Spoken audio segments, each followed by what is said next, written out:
ஒவ்வொரு விசுவாசியும் நீதிமான்கள் ஆக்கப்பட்டிருக்கிறார்கள். இது தெரியுமா உங்களுக்கு? இதை பற்றி தான் இன்னைக்கு பார்க்க போகிறோம். இதை எப்படி பார்க்க போகிறோம்னா, முதல்ல இது என்னன்றதை பார்க்க போகிறோம். நீதிமான்கள் ஆக்கப்பட்டிருக்கிறோம்னா என்னது? ரெண்டாவது, இது எப்படி நமக்கு கிடைச்சிருக்கு, எப்படி நீதிமான்கள் ஆக்கப்பட்டோம், எப்படி நமக்கு கிடைச்சிருக்கு, அதை பார்க்க போகிறோம். எல்லாரும் என்ன சொல்கிறாங்க? நீ உன் சொந்த நீதியை சேகரிச்சுட்டு வா, டெவலப் பண்ணிக்கிட்டு வா, அதன் மூலமாக தேவன் உன்னை ஏற்றுக்கொள்வார். உலகமே அதான் சொல்லுது, நம்புது. கிறிஸ்தவம் சொல்லுது, கிறிஸ்தவ சுவிசேஷம் சொல்லுது. கிடையவே கிடையாது. யாருமே அந்த அடிப்படையில் தேவனால் ஏற்றுக்கொள்ளப்பட முடியாது. ஏன்னா யாருமே அந்த அளவுக்கு வாழ்றது கிடையாது. தீர்வு என்ன? இப்படி பிரச்சனை இப்படி இருக்கிறதுனால தேவனே ஒரு வழியை உண்டாக்கி இருக்கிறார். அது என்னது? நமக்காக ஒரு பர்ஃபெக்டான நீதியை ஆயத்தப்படுத்தி வச்சிருக்கிறார். அதை நம்மகிட்ட ஒரு ஈவாய் தருகிறார் கிறிஸ்துவின் மூலமாக, கிறிஸ்துவுக்குள். அது நம்மளை தகுதிப்படுத்துகிறது. அதுவே நம்முடைய தகுதியா இருக்குது. அது நம்மை தேவனுடைய பார்வையில் முழுமையாய் தகுதிப்படுத்துகிறது. இவ்விதமாக நாம் விசுவாசத்தினாலே நீதிமான்கள் ஆக்கப்பட்டிருக்கிறபடியால் நம்முடைய கர்த்தராகிய இயேசு கிறிஸ்து மூலமாய் தேவனிடத்தில் சமாதானம் பெற்றிருக்கிறோம். அவர் மூலமாய் நாம் இந்த கிருபையில் பிரவேசிக்கும் ஸ்லாக்கியத்தை விசுவாசத்தினால் பெற்று நிலை கொண்டிருந்து தேவ மகிமை அடைவோம் என்கிற நம்பிக்கையினாலே மேன்மை பாராட்டுகிறோம். இப்படி நாம் அவருடைய இரத்தத்தினாலே நீதிமான்கள் ஆக்கப்பட்டிருக்க, கோபாக்கினைக்கு நீங்களாக அவராலே நாம் ரட்சிக்கப்படுவது அதிக நிச்சயமாமே. என்ன சொல்றாரு? ஏப்பா நீ நீதிமான ஆயிட்டனா, தேவன் உன்னை இன்னைக்கு நீதிமான ஆக்கிட்டார்னா, ஒரு நாள் உன்னை அந்த இறுதி கடைசி கோபாக்கினை அந்த நியாய தீர்ப்பு நாளில் உன்னை ரட்சிப்பது அதிக நிச்சயம். இதை வச்சு நான் அது நிச்சயம் சொல்லலான்றாரு. என்ன சொல்ல வராரு? எப்பா நீ நீதிமான் ஆயிட்டனா, இனி உனக்கு என்றென்றைக்கும் தேவனுக்கு முன்பாக போறதுக்கு ஒரு முழுமையான தகுதி இருக்கு, நிற்கிறதுக்கு தகுதி இருக்கு. எந்த குற்ற உணர்வும் இல்லாமல் இருக்கலாம். தேவன் உன்னை ஏற்றுக்கொள்கிறார், முழுமையாய் ஏற்றுக்கொள்கிறார்.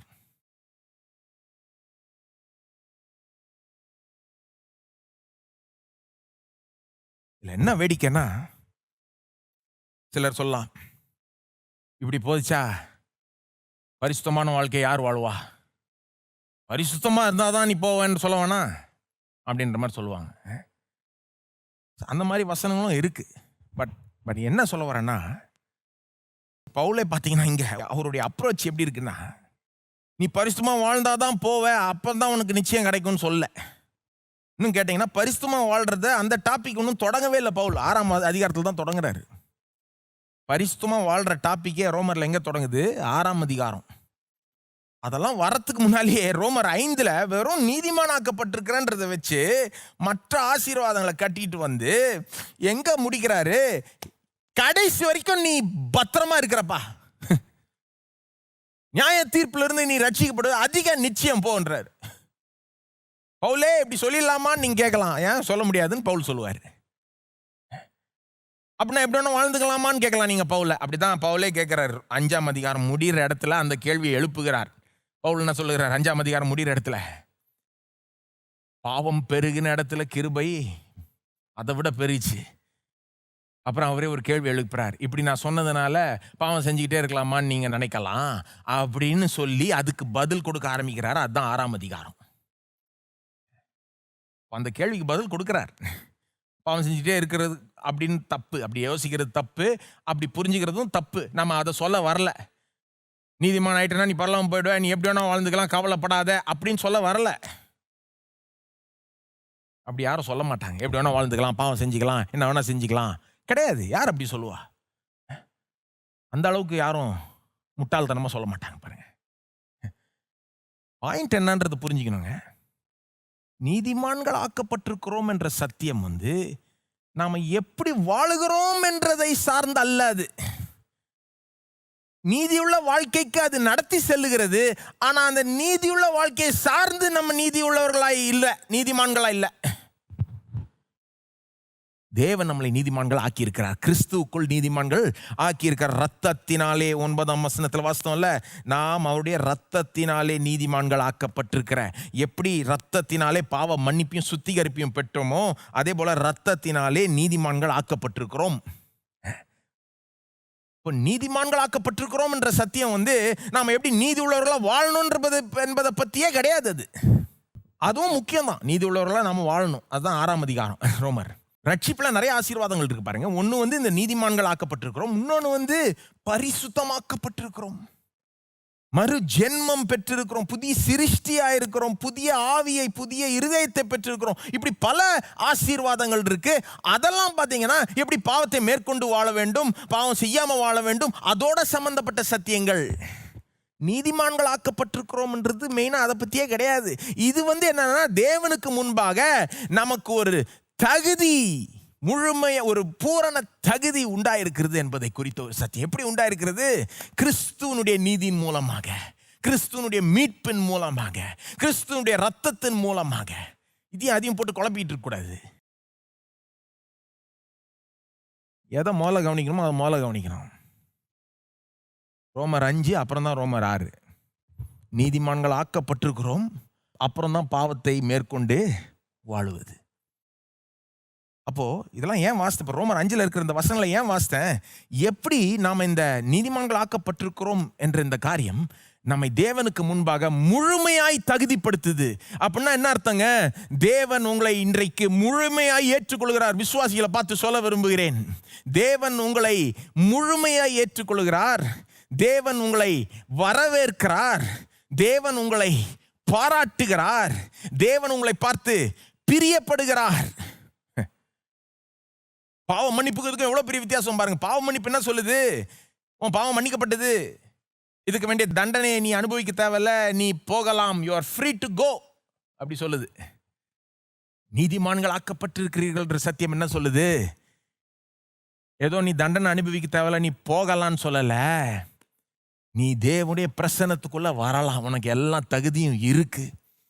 தேவன் உன்னை வரவேற்கிறார், உன்னை அனுமதிக்கிறார், உன்னை ஏற்றுக்கொள்ளுகிறார், உன்னை பாராட்டுகிறார். தைரியமா உள்ள வான்னு சொல்லுகிறது. எவ்வளவு பெரிய வித்தியாசம் இருக்கு பாருங்க. பாவ மன்னிப்பு என்ன சொல்லுது? சரி நீ மன்னிக்கப்பட்ட போலாம். நீதிமான் சத்தியம் என்ன சொல்லுது? நீ தேவனுக்கு முன்பாக நீதிமான், உள்ளவா, உனக்கு எல்லாம் தகுதியும் இருக்கு. தைரியமாய் அவருடைய பிரசன்னத்துக்குள்ள பிரவேசிக்கலாம், ஸ்லாக்கியத்தை பெற்றிருக்கிறாய். இன்றைக்கு மட்டும் இல்ல, நித்தியமாய் அந்த ஸ்லாக்கியத்தை, அந்த தைரியத்தை, அந்த நிச்சயத்தை, அதிக நிச்சயத்தை நாம பெற்றிருக்கிறோம்.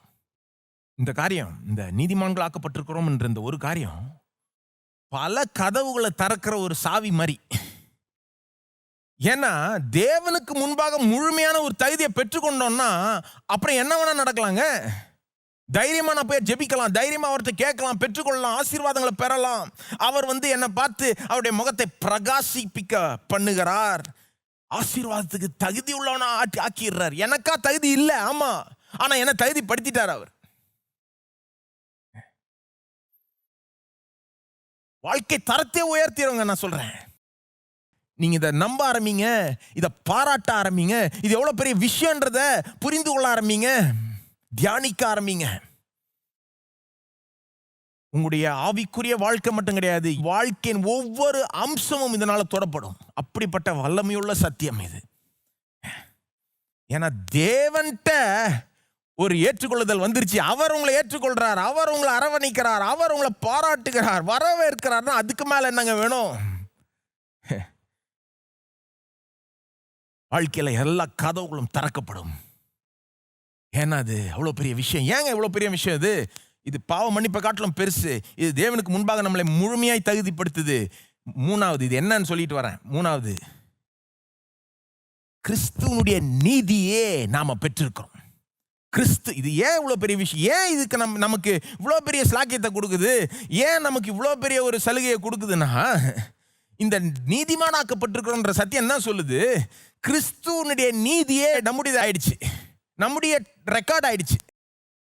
அந்த உதாரணம் சொன்ன முன்ன, வேலை வாங்குறதுக்கு ரெசியூமேயோட போகிறோம். ரெசியூமேல என்ன இருக்கு? நம்முடைய ரெக்கார்ட், நம்ம செஞ்சது, சாதனைகள். மார்க் ஷீட்டோட போகிறோம், நம்ம மார்க், நம்ம எடுத்த மார்க். நீதிமான்கள் ஆக்கப்பட்டிருக்கிறீங்கன்னா என்ன ஆயிடுச்சு? இப்போ உங்க ரெசியூமே வந்து கிறிஸ்துவனுடைய ரெசியூமே ஆயிடுச்சு.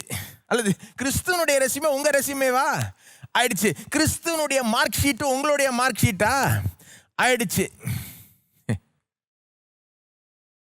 ஃபைல்லேருந்து உங்கள் ரெசியூமே தூக்கி போட்டு இப்போ என்ன பண்ணிட்டார் தேவன்? கிறிஸ்துவனுடைய ரெசியூமையை வச்சுட்டாருங்க.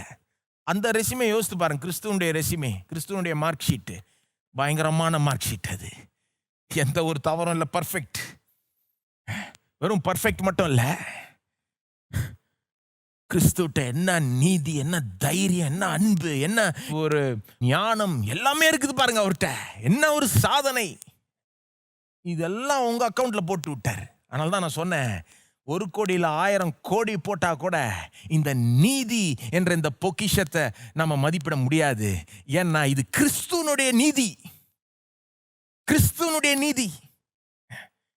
இது வெறும் ஒரு நல்ல ரெக்கார்டு மட்டும் இல்லை, ஏதோ ஒரு நல்ல நீதி மட்டும் இல்லை, ஏதோ ஒரு சூப்பரான நீதி மட்டும் இல்லை.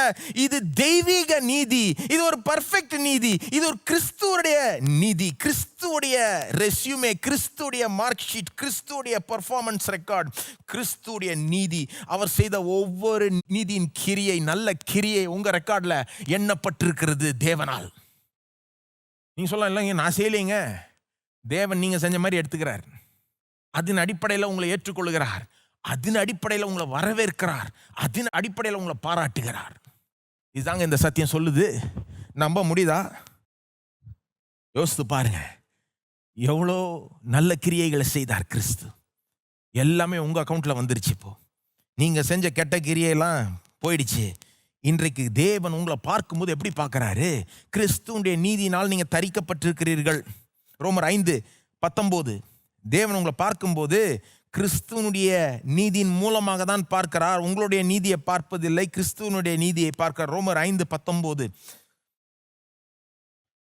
அன்றியும் ஒரே மனுஷனுடைய கீழ்ப்படியாமையினாலே அநேகர் பாவிகள் ஆக்கப்பட்டது போல ஒருவருடைய கீழ்ப்படிதலினாலே அநேகர் நீதிமான்கள் ஆக்கப்படுவார்கள்.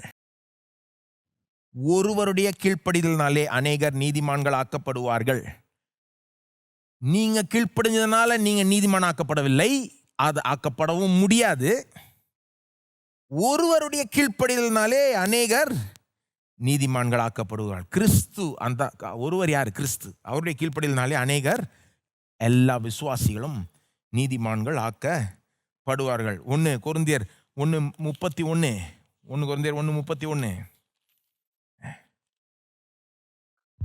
அவரே தேவனால் நமக்கு ஞானமும் நீதியும் பரிசுத்தமும் மீட்புமானார். கிறிஸ்துவே நமக்கு நீதி ஆகிவிட்டார்னு சொல்லுது பாருங்க. Christ is my righteousness. அவரே நம்முடைய நீதி ஆகிவிட்டார். இது ஏன் இவ்வளவு பெரிய விஷயம்னா, கிறிஸ்துவுடைய நீதி நாம் பெற்றிருக்கிறோம். அதனால தான் இது இவ்வளவு பெரிய விஷயம். அதனால தான் இவ்வளவு பெரிய ஒரு தகுதியை நமக்கு இது கொடுக்குது. கிறிஸ்துக்குள் இருக்கிறோம்னா அவருடைய நீதியை நாம பெற்றிருக்கிறோம். அவருடைய எல்லாம் நம்முடையதாய் ஆகிவிட்டது. இதை விட ஒரு பெரிய தகுதி நீங்க பெற்றுக்கொள்ள முடியுமா நான் கேட்கிறேன். இதை விட ஒரு பெரிய தகுதி நீங்க பெற்றுக்கொள்ள முடியுமா? யோசித்து பாருங்க. நீங்க உங்க வாழ்நாள் முழுக்க வாழ்ந்து ரொம்ப சூப்பரா வாழ்ந்தா கூட இந்த தகுதிக்கு மேட்சே பண்ண முடியாதுங்க. நீங்க சான்ஸே கிடையாது. கிறிஸ்துவ மேட்ச் பண்ணுவீங்களா? அவர் வாழ்ந்த வாழ்க்கையை மேட்ச் பண்ணுவீங்களா? ரட்சிக்கப்பட்ட விசுவாசிகளுக்கு சொல்றேன் பாருங்க. நாம் என்ன நினைச்சுக்கிறோம், ரட்சிக்கப்படுற வரைக்கும் தேவன் நம்மளை தகுதிப்படுத்துறாரு. அதாவது ரட்சிப்படுறதுக்கு முன்னால் நம்ம பாவங்களை மன்னிச்சிடுறாரு, சுத்திகரிச்சிடுறாரு, அதெல்லாம் மறந்துடுறாரு. அதுக்கப்புறம் நாம தான் நம்மளே தகுதிப்படுத்திக்கிறோம்னு நினைக்கிறாங்க. நாம தகுதினால தான் பரலோகத்துக்கு போறோம்னு நினைக்கிறாங்க. நாம நற்கிரியைகளை சேர்த்து வச்சுக்கிட்டே வரணும், அப்படியே நீதியை செஞ்சு வச்சுக்கிட்டே வந்து அப்படியே தேவன் நம்மளை அதை பார்த்து, முற்றிலும் தவறுங்க. பத்தாது. இதை விட பெரிய தகுதியை பெற்றுக்கொள்ளவே முடியாது. இந்த தகுதியை விட்டு கொடுக்கிறது முட்டாள்தனம். ஒருபோதும் நம்முடைய தகுதியை நம்பி வாழக்கூடாது. ஒருபோதும் நம்முடைய தகுதியை நம்பி நல்ல கிரியைகளை செய்யுங்க, நல்லா வாழுங்க. ஆனால் அதை நம்பி இருக்காதீங்க. நம்பி இருக்காதீங்கன்னா என்னது? அதனால தேவன் உங்களை ஏற்றுக்கொள்கிறாருன்னு நம்பிடாதீங்க. ரொம்ப ஆபத்தான விஷயம் அது. அப்போ இது என்னன்றதை பார்த்துட்டோம் பாருங்க. நீதிமான் ஆக்கப்படுறது பாவ மன்னிப்பை காட்டிலும் மிக சிறந்தது. இது தேவனுக்கு முன்பாக நம்மளை முழுமையாய் தகுதிப்படுத்துகிற ஒன்று. இது கிறிஸ்துவுடைய நீதியை நமக்கு கொடுக்குது. அதுதான் இந்த நீதிமான் ஆக்கப்படுறது. இது எப்படி நாம பெற்றுக்கொண்டோம்? இலவசமாய் பெற்றுக்கொண்டோம், அவருடைய கிருபையினால பெற்றுக்கொண்டோம், இயேசு கிறிஸ்துனால உண்டாகிற மீட்பினால பெற்றுக்கொண்டோம். இன்னொரு 1-2 பகுதி காமிக்கிறேன் பாருங்க. இது எப்படி பெற்றுக்கொண்டோம்? 2 கொரிந்தியர் 5:21. 2 கொரிந்தியர் 5:21. சுலபமா யோசிக்கணும்னா நீங்க நினைக்கலாம், எப்படிங்க இதை பெற்றுக்கொண்டோம்? இயேசுனுடைய நீதியை நம்ம பெற்றுக்கொண்டோன்றீங்க.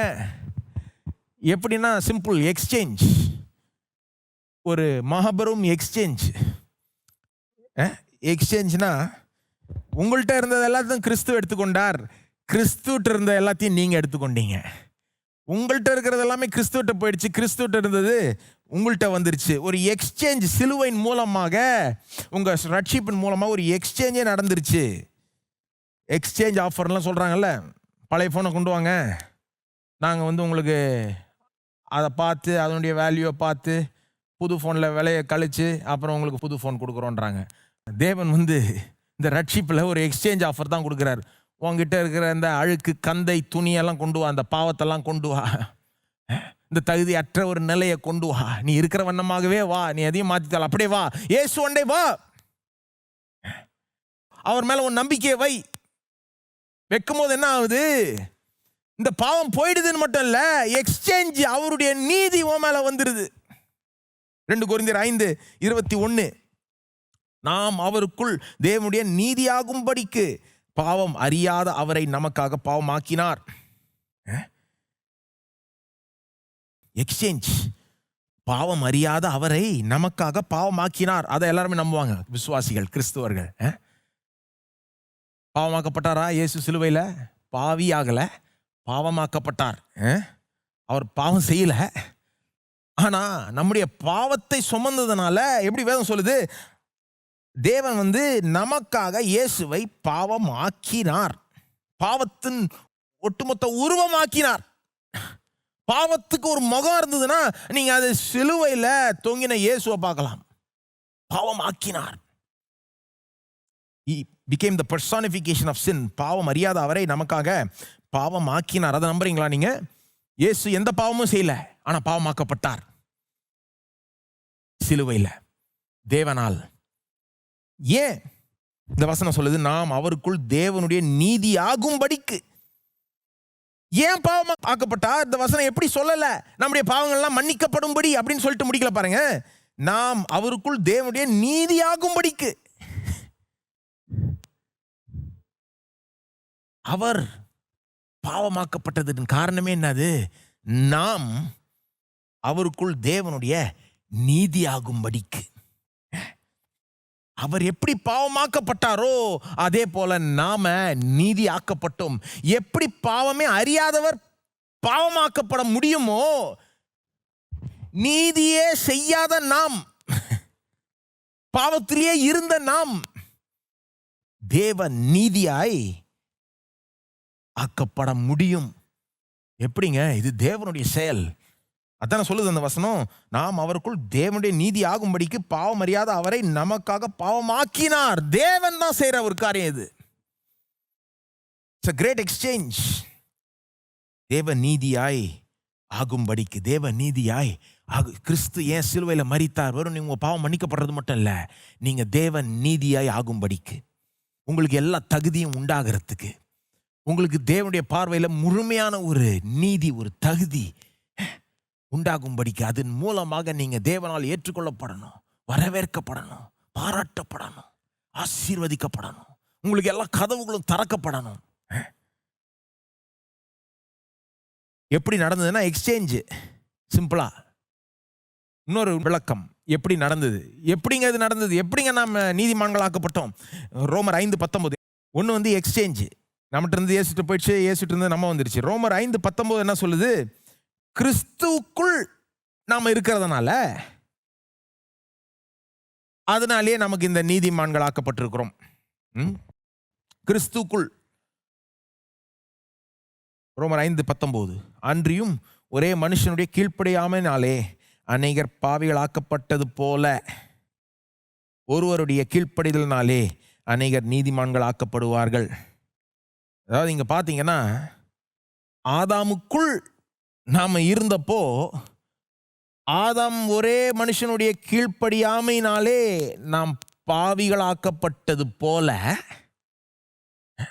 ஆதாம் கீழ்ப்படியாம போனப்போ, பாவம் செய்தப்போ, அதுக்கப்புறம் அந்த ஒரு காரியமே எல்லாரையுமே பாவியாக்கிடுச்சு. எது? ஆதாம் பாவம் செஞ்சது எல்லாரையுமே பாவிகளாக்கிடுச்சு. அது எப்படி உண்மையோ அதே போல இயேசு கீழ்ப்படிஞ்சது இயேசுவை மேல் விசுவாசத்தை வைக்கிறவர்கள் எல்லாரையுமே நீதிமான்கள் ஆக்கி விட்டது. ஒரு குழந்தை இந்த உலகத்தில் பிறக்குதுன்னா கூட வேதத்தின்படி அந்த குழந்தை கூட பாவிதான். ஏன்? குழந்தை எதுவும் தப்பு செஞ்சதுனால இல்லை, குழந்தை எங்க குழந்தை தான், அது இன்னும் தப்பு செய்யலை. ஆனால் ஆதாமுடைய அந்த பாவம் அந்த குழந்தைய பாவி ஆக்கிடுச்சு. தப்பு கூடி சீக்கிரம் வரும், பாவம் கூடி சீக்கிரம் வரும். இந்த ஆதாமுடைய பாவத்திற்கு அப்படிப்பட்ட ஒரு வல்லமை, ஒரு அர்த்தம். அதாவது அவன் பாவம் செஞ்சது மனுவர்க்கத்தையே பாவிகள் ஆக்கி விட்டது. அதே போல இயேசு, அதை காட்டிலும் இயேசு, பவுல் அதான் இங்க சொல்றாரு, ஆதாம காட்டிலும் இயேசுன்ற இந்த ஒரு மனுஷனுடைய கீழ்ப்படிதலினாலே அநேகர் நீதிமான்கள் ஆக்கப்பட்டார்கள். எப்படின்னு கேட்டீங்கன்னா, இது தேவன் செய்த ஒரு அற்புதம். தேவன் செய்த ஒரு அற்புதம். 1 கொரிந்தியர் 1:30 பாருங்க. அவராலே இது நடந்ததுன்னு சொல்லுது. அவராலே கிறிஸ்து நமக்கு நீதி ஆனார். எப்படின்னு கேட்டீங்கன்னா விளக்கி சொல்லலாம். ஆனா கடைசியில் பார்த்தீங்கன்னா அற்புதம். இது எப்படிங்க இது ஏற்றுக்கொள்றதுன்னு நீங்க சொல்லலாம். அப்ப நீங்க எப்படி, நான் கேட்குறேன், எப்படி பாவம் மன்னிப்பை ஏற்றுக்கொள்றீங்க? பாவங்கள் மன்னிக்கப்பட்டதுன்னு நம்ப முடியுதா உங்களால? எப்படிங்க மன்னிக்கப்பட்டது? பாவங்கள் சுத்திகரிக்கப்பட்டதுன்னு நம்ப முடியுதா? எப்படி நம்ப முடியுது? சுத்திகரிப்பு அவ்வளோ ஈஸியாக விளங்கிக்கலாமா? அது எப்படி செஞ்ச பாவம்லாம் மறைஞ்சு போயிடுமா? சுத்திகரிக்கப்படுமா? கேட்கணும்னா அதையும் கேட்கலாம் பாருங்க. இதெல்லாமே அற்புதம் தான். நம்மளால செய்ய முடியாத காரியங்களை தேவன் செய்கிறார். ஆவிக்குரிய உண்மைகள் இதெல்லாம். நம்முடைய பாவங்களை மன்னிக்கிறார், சுத்திகரிக்கிறார், கழுவி விடுகிறார், சுத்தமாக்குகிறார். இது உண்மை. இது எவ்வளவு உண்மையோ நம்மை நீதிமான் ஆக்கியிருக்கிறார் என்பதும் உண்மை. ஆகவே எப்படின்னு கேட்கறத விட்டுட்டு இதை ஏற்றுக்கொள்ளுங்கள், இந்த சத்தியத்தை ஏற்றுக்கொள்ளுங்கள். நான் சொல்றேன், நிறைய விசுவாசிகள், நிறைய உண்மையான விசுவாசிகள், நிறைய நல்ல விசுவாசிகள், அவங்க இந்த சத்தியத்தை ஏற்றுக்கொள்ளாதனால இதுல இருக்கிற பயன்களை பெறுவதில்லை. அவங்க ஆக்சுவலா நீதிமான் ஆயிட்டாங்க, ஆனா அவங்க அதை ஏற்றுக்கொள்றது இல்லை. நான் சொன்னது போல ஒவ்வொரு உண்மையான விசுவாசியும் நீதிமான் தான் தேவனுடைய பார்வையில். இயேசு கிறிஸ்துவுக்குள் நீதிமான். அவங்க நம்புறாங்களோ இல்லையா, அவங்களுக்கு தெரியுதோ தெரியலையோ, ஆனா அவங்க ஏற்றுக்கொள்ளாதனால அதுல இருந்து பயன் பெறுறதில்லை. இதை ஏற்றுக்கொள்ளுங்கள், பயன் அடைவீர்கள்.